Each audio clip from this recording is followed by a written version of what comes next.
வணக்கம். எல்லாரையும் சௌந்தர்ய லகரி அப்படிங்கிற இந்த தெய்வீக ஞான கடலுக்குள்ள வரவேற்கிறேன். இன்னைக்கு நாம ஆதிசங்கரர் நமக்கு அருளிய இந்த அற்புத பாடலோட முதல் சில ஸ்லோகங்களோட ஆழமான அர்த்தத்தை பார்க்க போறோம். வாங்க, அழகு, ஆனந்தம், சக்தி நிறைஞ்ச இந்த அலைகள்ல ஒன்னா பயணிப்போம். இந்த தெய்வீக படைப்பு நமக்கு கொடுத்தது யாருன்னு பார்த்தா அது ஜகத்குரு ஆதிசங்கரர் தான்.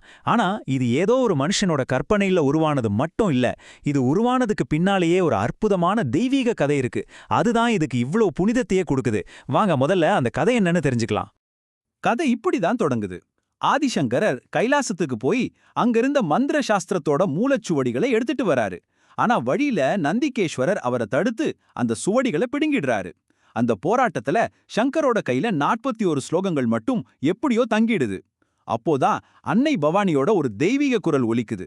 சங்கரா, கவலைப்படாத, மீதி இருக்கிற 59 ஸ்லோகங்களையும் நீயே இயற்று.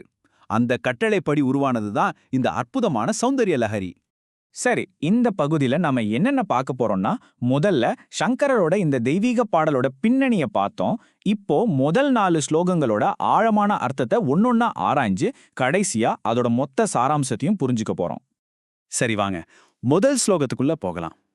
இதுதான் சௌந்தர்ய லஹரியோட அஸ்திவாரம்னே சொல்லலாம். சிவனும் சக்தியும் ஒண்ணு, அவங்கள பிரிக்கவே முடியாதுங்கிற அடிப்படை தத்துவத்தை இது ரொம்ப ஆணித்தரமா சொல்லுது. ஸ்லோகம் 1. शिवः शक्त्या युक्तो यदि भवति शक्तः प्रभवितुं न चेदेवं देवो न खलु कुशलः स्पन्दितुमपि अतस्त्वामाराध्यां हरिहरविरिञ्चादिभिरपि प्रणन्तुं स्तोतुं वा कथम् अकृतपुण्यः प्रभवति. இதோட அர்த்தம் என்ன தெரியுமா? பரமேஸ்வரன் சக்தியான உன்னோட சேரும்போது மட்டும்தான் இந்த பிரபஞ்சத்தை படைக்க, காக்க, அழிக்க இந்த மாதிரி எந்த ஒரு செயலையும் செய்யற ஆற்றலை பெறாரு. ஒருவேளை அந்த சக்தி இல்லைன்னா அவரால் ஒரு சின்ன அசைவு கூட செய்ய முடியாதாம்.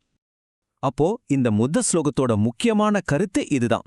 சக்தி தான் சிவனுக்கு உயிர் கொடுக்கிற உந்த சக்தி. அவ இல்லைன்னா சிவன் ஒரு ஸ்தானு மாதிரி, அதாவது அசைவில்லாத ஒரு பொருள் மாதிரி தான். அதனாலதான் பிரம்மா, விஷ்ணு, ஹரன், ஏன் மும்மூர்த்திகளுமே அந்த தேவியை தான் வணங்குறாங்க. போன ஜென்மத்துல செஞ்ச புண்ணியம் இருந்தா மட்டும்தான் ஒருத்தரால அவளை வணங்கவோ துதிக்கவோ முடியும்னு சொல்றாரு சங்கரர். அடுத்து 2வது ஸ்லோகத்துக்கு போகலாம். இது இன்னும் ஒருபடி மேல போய் ரொம்ப ஆழமான ஒரு விஷயத்த சொல்லுது. மும்மூர்த்திகளோட அந்த மகா சக்தியே தேவியோட திருப்பாதங்கள்ல இருந்து வர்ற ஒரு சின்ன தூசி துகள்ல இருந்தா உருவாகுதுன்னு சொல்லுது. ஆச்சரியமா இருக்குல்ல? ஸ்லோகம் 2. தனியான்சம் பான்சும் தவச்சரண பங்கேருஹபவம் விரிஞ்சிஹி சஞ்சின்வன் விரச்சயதி லோகான விகலம் வஹதேனம் ஷௌரிஹி கதமபி சஹஸ்ரேண சிரசாம் ஹரஹ சங்ஷுத்யேனம் பஜதி பசிதோத்தூலன விதிம். இது எவ்வளவு அற்புதமான ஒரு கற்பனை பாருங்க. தேவியோட தாமரை மாதிரி இருக்கிற பாதங்கள்ல இருந்து வர்ற ஒரு சின்ன மிக மிக சின்ன தூசி துகளை எடுத்துக்கிட்டு தான் பிரம்மதேவன் பூலோகத்திலிருந்து சத்தியலோகம் வரைக்கும் இருக்கிற 14 உலகங்களையும் எந்த குறையும் இல்லாம படைக்கிறாராம். அந்த ஒரே ஒரு பாத தூசிதான் மும்மூர்த்திகளோட எல்லா வேலைக்கும் ஆதாரம். பிரம்மா அதை வச்சு படைக்கிறாரு. விஷ்ணு சௌரிங்கிற பேர்ல அந்த உலகங்களை ஆதிசேஷனோட 1000 தலைகள் மேல வச்சு தாங்கி காக்குறாரு. அப்புறம் ஹரன், அதாவது சிவன், பிரளய காலத்துல அதையே எரிச்சு பஸ்மமாக்கி விபூதியா தன் உடம்பு முழுக்க பூசிக்கிட்டு அழித்தல் தொழில செய்யறாரு. இந்த இடத்துல நாம பஞ்சகிருத்தியம்ங்கிற ஒரு விஷயத்த புரிஞ்சுக்கணும். தேவி இந்த 3 வேலைகளை மட்டும் செய்யல, அவ 5 தெய்வீக செயல்களை பார்த்துக்கிறா. படைத்தல், காத்தல், அழித்தல், இதோட சேர்த்து திரோதானம், அதாவது மாயையால உண்மையை மறைக்கிறது, அப்புறம் அனுகிரகம், அதாவது அந்த மாயையை விலக்கி நமக்கு மோட்சத்தை அருள்றது. இது எல்லாமே அவளோட செயல்கள் தான். இப்ப வாங்க 3வது ஸ்லோகத்துக்கு போலாம். தேவியோட அருள் நம்மள மாதிரி வெவ்வேறு விதமான மனுஷங்களோட வாழ்க்கையில எப்படியெல்லாம் மாற்றத்தை ஏற்படுத்துதுன்னு இந்த ஸ்லோகம் ரொம்ப அழகா சொல்லுது. ஸ்லோகம் 3. அவித்யானாம் அந்தஸ்திமிர மிகிர் த்வீபநகரி ஜடானாம் சைதன்ய ஸ்தபகம் மகரந்த ஸ்ருதிஜ்ஜரி தரித்ராணாம் சிந்தாமணி குணனிகா ஜன்ம ஜலதோ நிமக்னானாம் தம்ஷ்டா முரரிபு வராஹஸ்ய பவதி.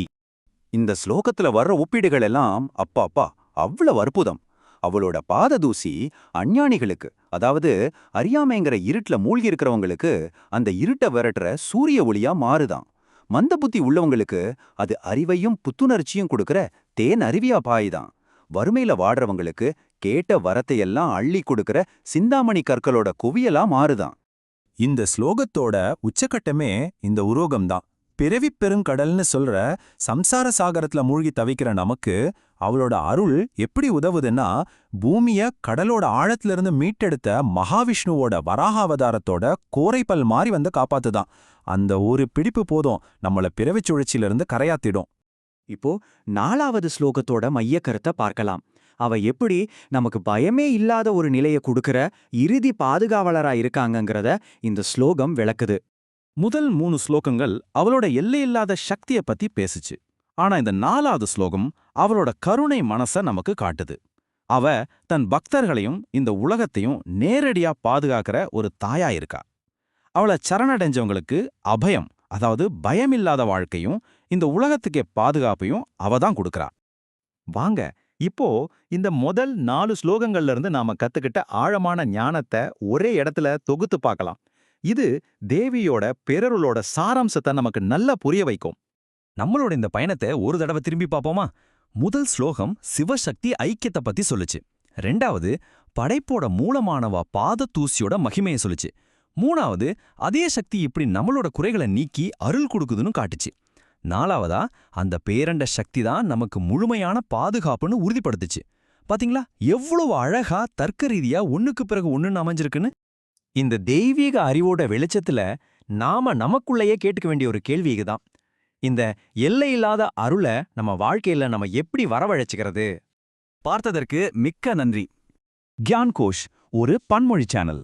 சனாதன தர்மத்தோட காலத்தால் அழியாத பொக்கிஷங்களை ரொம்ப எளிமையா, தெளிவா, அர்த்தமுள்ள வழியில பல இந்திய மொழிகள்ல உங்களுக்கு கொண்டு வந்து சேர்க்கறது தான் எங்களோட குறிக்கோள். இன்னும் நிறைய தகவல்களுக்கு எங்களோட மத்த பிளேலிஸ்ட்களையும் பாருங்க. எங்களோட இந்த பதிவு உங்களுக்கு பயனுள்ளதா இருந்துச்சுன்னா கியான் கோஷ்க்கு மறக்காம சப்ஸ்கிரைப் பண்ணுங்க. அப்போதான் நாங்க தினமும் போடுற வீடியோக்கள் உங்களை வந்து சேரும். இந்த தெய்வீக அறிவை உங்க குடும்பத்தினர், நண்பர்கள் மற்றும் சமுதாயத்துக்கிட்ட லைக் பண்ணி, ஷேர் பண்ணி கொண்டு போய் சேருங்க. வாங்க, சனாதன தர்மத்தோட ஒளிய நாம எல்லாரும் ஒன்னா சேர்ந்து பிரகாசமா வச்சிருப்போம். நன்றி.